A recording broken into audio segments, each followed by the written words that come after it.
Hello students केमती अच्छे सब भल अच्छा तो अच्छा आमर संस्कृत क्लास सब फास्ट क्लासटा सरी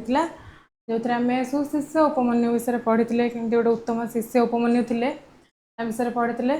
तापर क्वेश्चन आंसर भी सर एमसीक्यू आम आलोचना कर जाता पुणी आज आउ गोटे विषय पढ़ो जोटा तुम सिलेबस अनुसार अच्छी फास्ट गोटे विषय दल एकांकिका अच्छी ग्रामर एगुड़ा सब अच्छी आज गोटे विषय आम विषयटा आरंभ करने पूर्व ता विषय किसी जाना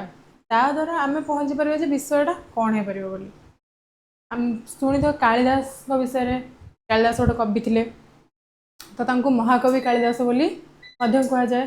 कालिदास तो सी बहुत गुड़े काव्य कविता लिखिते तो से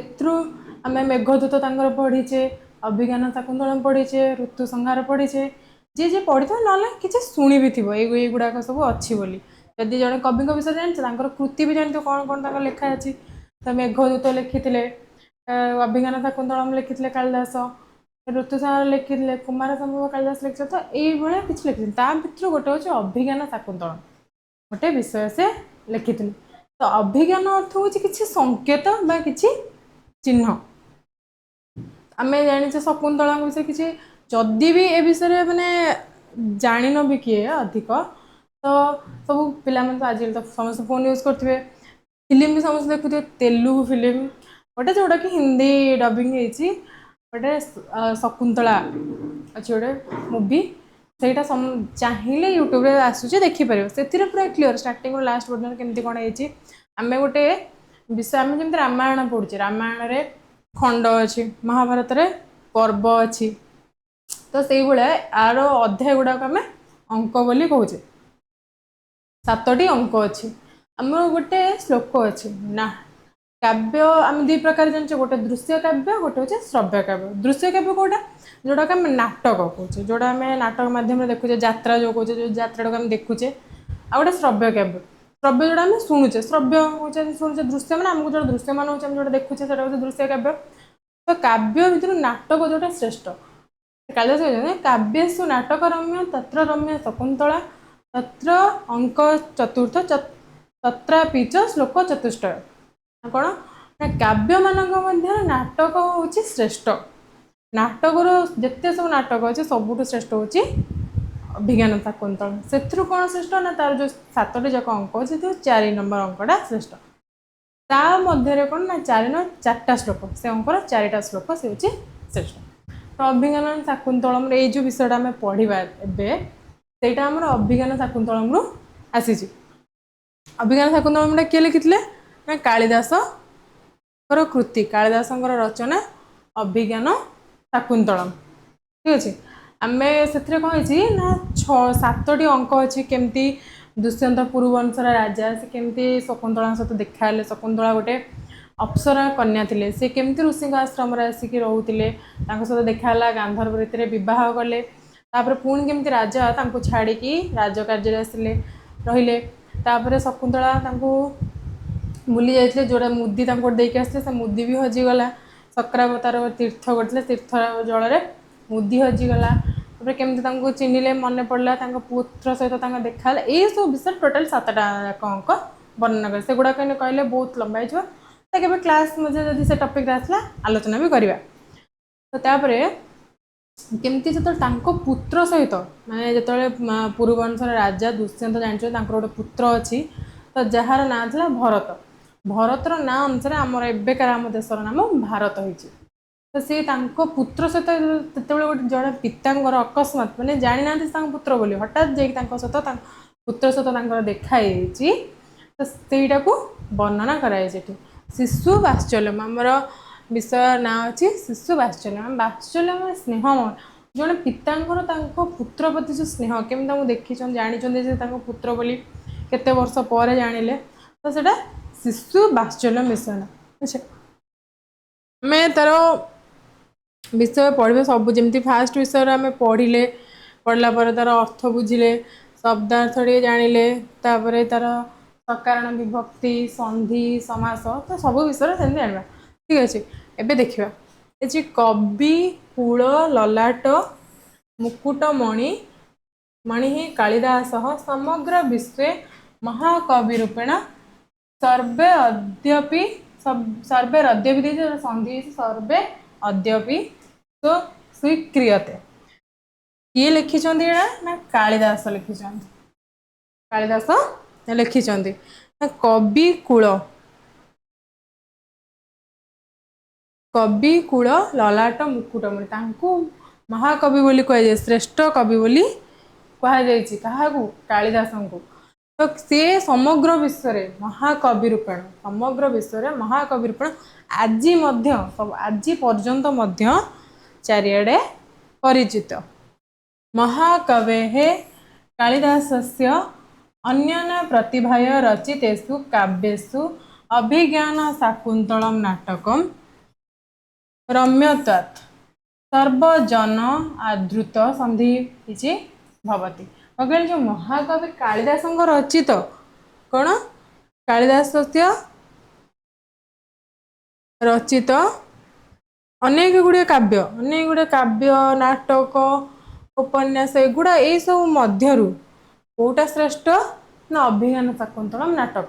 अभिज्ञान शाकुन्तलम नाटक श्रेष्ठ से कौन देछि ना आउ से गोटे सर्वजन आदृत सबू लोकों पाखरे से पहुँची पारे आदृत समस्त प्रिय अस्य नाटकस्य सप्तम अंक स्थित दृश्यम एकम भवति रूपकम इदम ये जो नाटकटा टोटाली ये जो नाटक सप्तम अंक आउ एठी दृश्यम एकम भवति रूपक दृश्य काव्य तार रूपक भट्ट एगुड़ा भट्ट एगुड़ा सब अच्छी तो ये आम गोटे पार्ट दि जाए एगुड़ा आगू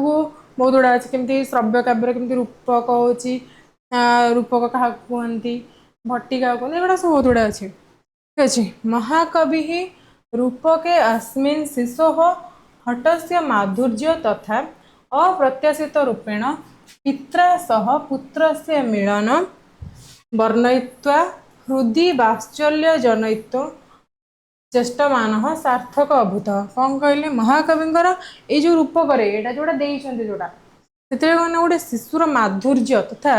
अप्रत्याशित रूप हठात कि पिता सहित मिलन होउची आउ तांको मन में वात्सल्य स्नेह आदर हृदय केमती जाग्रत होती सेटा कही ना ये जो नाटक ये रूपक पढ़ा ता मध्यम देखे देख ततः प्रविशति तपस्विनी मया सह बालः आम जानले जे अभिज्ञान शाकुन्तलम हूँ गोटे नाटक ठीक अच्छे गोटे नाटक जानले तो नाटक हम जो यात्रा सब देखुचे से कौन यात्रार स्टेज माने मंच जो स्टेज आम कहे फास्ट गोटे सीन थी जो मैंने से सीन हिरो हिरोइन आसतु कि बापा माँ मैंने एमती सीन चले पुणी सीन चलला सी पुणी पढ़ाती आउ जन आसतु से भाई नाटक आ मंच को भी किए प्रवेश कर दुई जन तपस्विनी सहित गोटे छोट शिशु मंच को प्रवेश कर सीनटा भी स्टार्ट हम जोटा आम नाटक मध्यम देखा ये आम जो देखु नाटक माध्यम आम तो देखा कि यहाँ इमेजिन कर गोटे स्टेज बा गोटे मंच से दुईटी तपस्विनी सह गोटे छोट शिशु आसिकी पहुँची ठीक अच्छे देख बालह छोट शिशुटी कौन जुम्बस्व सिंह दंतन ते गणयिष्यामि कौन पाटी खोल सिंह सिंहटा को छोट गोटे सिंह छुआटे को धरी कहते कि पाटी खोल कौन ना दंतन ते गणयिष्यामि मु तोर दांत गुड़िक गणिबी कहते सिंह पाटी खोल मु तोर दांत गुड़िक गणिबी ये जो ते आम पढ़े ते तत्शब्दर तेटा नुहे जुष्मद शब्दर चतुर्थी एक वचन तुभ्यम ते जोटा आम पढ़ुचे सेटा है जो ते तुभ्यम ते दांत खोल मु तोर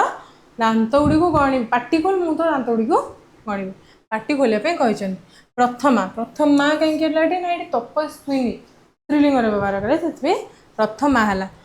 अवनीत किंग न अपत्य निर्विशेषाणी सत्वानी पीड़यसी कौन कहले अवनीत ये जो अमानिया क्या कहते छोट शिशुरा जो अमानिया छोट शिशु किंग न अपत्य मैं कहते ये जो आश्रम से आश्रम कथा वर्णना कर आश्रम परिवेश पूरा शांत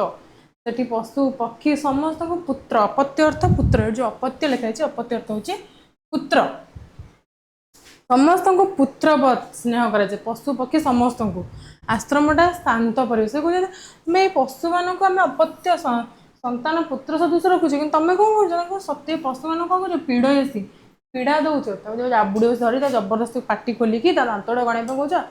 तपस्या कौच तुम से शिशु मान पीड़ा दौच। हंत वर्धते ते सरंभ, सरंभ अर्थ हो दुष्टामी, हंत तो तुम कि दुष्टामी बढ़ी बढ़ी चलती से तपस्विनी जनक कहते कि तुम वर्धते बढ़ी चलती तुम दुष्टामीटा बढ़ी बढ़ी चली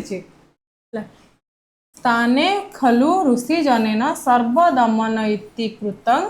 ते नामधेयम। हेले तुम जो दुष्टामी बढ़ी बढ़ी चलती निश्चय ठीक कर ऋषि कुमार मैंने तुम नामटा कौन दे ऋषि जन मैंने सर्वदमन ता ना हूँ भरत कि नाटा देखते सर्वदमन सर्वदमयंती कौन कहले ना तुमको नाटा तुम नाम जो नाटा देखते ठीक देखते ऋषि कुमार मैंने ऋषि जन मैंने तुम नामटा को सर्वदमन बोली प्रथम तपस्वी कहले। द्वितीय ऐसा खलु केसरिणी त्वाम लंघयिष्यति यदि एतस्य पुत्रकम न मुंचसी। द्वितीय तपस्वी कहते ऐसा यह निश्चय केसरिणी, केसरिणी हूँ सिंघी, केसरी हूँ सिंह, केसरिणी हूँ सिंघी,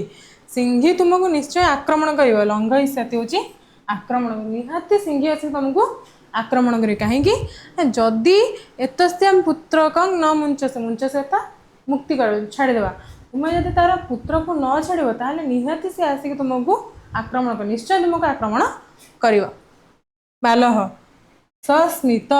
छोट पिलाटी टिके हसिला, स्मित स्मित हस आस्ते हसुचे से स्मित हस सस्मित। आहो अरे बलिय खलु भीत अस्मि, किए से बलवान, किए से एत बलवान, मु कौन डरी पूरा कहली मु डरुनी, किए से एत बलवान अरे इत्यधरं दर्शयति जाबुड़ी धरछ। प्रथम वश्य एन बालमुगेन्द्र मुंच कहते वश्य संबोधन करके पुत्र बालमुगेन्द्र मृगंकर इंद्र माने सिंह, ये जो छोट सिंह शिशुटी को धरीच छाड़ दियो मुक्ति कर छाड़ दियो। अपर ते क्रीड़ानक दास्यामी, क्रीड़ानक अर्थ खेलना, मु तुमको आउ गोटे खेलना आनीदेवी, अपर हूँ अन्य, मु तुमको आउ गोटे खेलना आनिकी देवी, तुम्हें कौन कर ये सिंह शिशुटा को छाड़ दियो बोली कहले। सिंह शिशुटा को तुम छोट छुआ को छाड़ दियो, मु तुमको अपर आउ गोटे खेलना आनिकी देवी बोली कहले। तापर देख बालह पुत्र देहि तत्, सी आहरी चल आम कौन कर छोट पिलाटा को डाकुचे आड़े आसबू टे मुझे चॉकलेट देसी कौन कहे ना ना आगे दे सारा तापर मुझे जीती, तो ये भी बहुत चलाक तो कौन कहले पुत्र केउठी जो खेलनाटा तुम कहल केउठी अच्छी देहि तत् सेटा दियो आगे हाथ बढ़ेला है इति हस्त प्रसारयति आगे हाथ बढ़ेला दियो सेटा कौटी अच्छे सेटा मागिला। द्वितीय सुब्रते न शक्य एष बांग मात्रेण विरमयितुं गच्छ त्वं मदीये उटजे वर्ण चित्रित मूर्तिका मयूर तिष्ठति तम अस्य उपहर। सुब्रते हे महाशय, महाशय नित्य तपस्या कहते प्रथम तपस्या हे महाशय न शक्य एसं बांग मात्रेण विरमयतु, ये बहुत चालाक पिला, आपको खाली बांग हो कथा खाली कथा कहीकि भूल हेबनी, जदि मुझे कह गोटे आणिक खेलना दौची कथा मात्रा क्या भूल हेबनी। गच्छ तुम तुम्हें जाओ कड़े मदीये उटजे वर्ण चित्रिते मूर्तिका मयूर तिष्ठति तम अस्य उपहार, मोर कुटीर उटज अर्थ हूँ कुटीर, मो कुटीर गोटे वर्ण चित्रित रंग बेरंग होता गोटे मृत्तिका मयूर माटीर मयूर अच्छी, तुम्हें आण आणिकी एठाक आस गोटे मो कुटीर गोटे मृत्तिका मयूर अच्छी जोटा वर्णचित्रित तुम्हें आणिकी आस। प्रथम तथा इति निष्क्रांत तथा तथा ताहा सेपरी हो कहीकि गले से जगह छाड़ी गले। बालः अनेनेव तावत् क्रीडयिष्यामि इति तापसी विलोक्य हसति, कौन कहले सी जो खेलटा आणब आने पर्यंत मुझे खेलुची मो सहित खेलुची है या कहीकि कौन कले इति बोली कही तापसी विलोक्य हसति तापसी को से जो तपस्विनी को देखी हसिले है कौन कहले ना तपस्विनी को देखिकी हसिले सी जे पर्यंत से जो मृत्तिका मयूर मत कहले आणुंट आनिया भितर मुझे खेलुचे राजा स्पृहयामी खलु ध्रुव ललिताया अस्मि कौन कहले राजा कौन कर दूर छिड़ा के गुड़ा सब देखुले स्पृहयामी स्नेह अर्थ से एगुड़ाक सब देखिकी हसिले खुशी लगे सी एत दुष्टामी कर छोट बालकटा है तपसी भवतु न मामयं गणयति पार्श्वम अवलोकयति को अत्र ऋषिकुमारणम कौन कहले भवतारे ये तो मत मानुनी तापसी जनक कहते ये तो मत मानुनी चारिड़े कौन पार्श्व चारिड़े को देखिले को अत्र ऋषिकुमारणम एठी किए ऋषिकुमार अच्छा कि क्योंकि अच्छा कि ऋषिकुमार माने राजानम अवलोक्य अवलोक्य राजानम अवलोक्य राजा को देखिले राजा से अच्छा भद्रमुख संबोधन कर कहते तावत मोचय अनेन दुर्मोच हस्तग्रहण शिशुना बाध्यमान बाल मुगेन्द्र कौन कहले ये भद्रमुख महाशय आपण कौन करते जो छोट मृग शिशुटी जो सिंह शिशुटी बाल मुगेन्द्र तांकु से जो शिशु हाथ छड़ातु से जो जाबुड़ी बसी धरी छड़ातु बोली कहते राजा उपगम्य सस्मितम आगू गले छोट पिलाटे पाखक गले हसी हसिका स्मित हास्य देखिए गले अये भो महर्षि पुत्र अये महर्षि पुत्र संबोधन कले किम किम किम एतबम आश्रम आश्रम मर्यादा विरुद्ध आचरसी तुम्हें कौन पाई कहीं आश्रम विरुद्ध कार्य गुड़ कर आचरण कर आश्रम आश्रम विरुद्ध कौन ना आश्रम हूँ शांत परिवेश से समस्ते समस्त को पुत्र तुल्य स्नेह आदर करती तो ये आश्रम विरुद्ध कार्योड़ा कहीं करुच तापसी भद्रमुख न खल्वयं ऋषिकुमार तापसी जन कहते हे महाशय ये ऋषिकुमार नुहति ये ऋषिकुमार नुहति राजा बालम बालम पालयन कौन कहले ना पाखु जाइए धरिकी गेल्हा गला उपालयन न चे मुनि कुमार अयम अरे ये मुनि कुमार नुह अथ को आस्य गोत्र परिचय अच्छा ये जदि मुनि कुमार नुहे ताहले आमकर गोत्र परिचयटा कौन ये कहे तापसी पुरुवंश तापसी कहले तांकर गोत्र कौन ना पुरुवंश सी तांकर वंश होची पुरुवंश है पुवंश तांकर ना पुरुवंश राजा आत्मगतम कथम माने आत्मगत माने मन मन चिंता कले कथम एक अन्वय मम प्रकाशन न पुनः आत्मगत्य आत्मगत्य मानुषाण इदम स्थान प्राप्तव्यम कहले कि मन मन भावुं पुरुवंश मान पुरुवंश संतान किए होती प्रकाश कर पचारे ये जो स्वर्गर अध्याय आश्रम जो मेनका रोती नहीं शकुंतला से रखी थे मनुष्य संतान एत बाटर केमती आसी पहुँची यहाँ कहते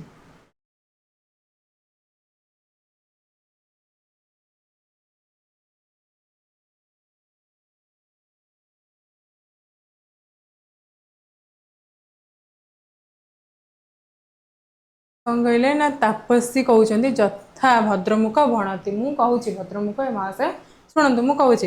अप्सर संबंधे एतस्य जननी अत्र देव गुरु तपोवने प्रसूत कौन कहले ना आंकर जो माता जी थे अप्सर संबंध आसी कौन होता जननी देवगुरु तपोवन प्रसूत जन्म करते राजा अथ सा तत्र भवती किम अक्षय राजश्री पत्नी ये जो कहते कथा ताले जो राजांकर पुरुवंशर राजा क्षत्रिय वंश राजा ताले कौ राजा पत्नी से बोली पचारि। अच्छा आमर एतिकी थाउ पुणी नेक्स्ट क्लास को आउ पढ़ा आउ जहाँ रहा तो एका थरे गोटे क्लास रे पढ़ेले बुझाटा कष्ट हम एका सागर गोटे विषय सारे कि मुंडे पशोनी तो अल्प अल्प कि पढ़ा फास्ट जानिले केमती गोटे छोट शिशु सिंहर पाटी खोलिकी दांत गणुला तापसी केमती बुझाऊँच तापर आसे राजा पहुँच राजा चिन्हले कि नहीं तापर पर क्लास को जान पुरुवंशर कौ राजा कौन जाना। अच्छा पिला पूरा वीडियो गुड़ा क्लास पर्यटन देख जोड़ा न बुझी पारुच जोड़ा किसी जापार शब्दार्थ गुड़ाक कमेंट जन ठीक है। धन्यवाद।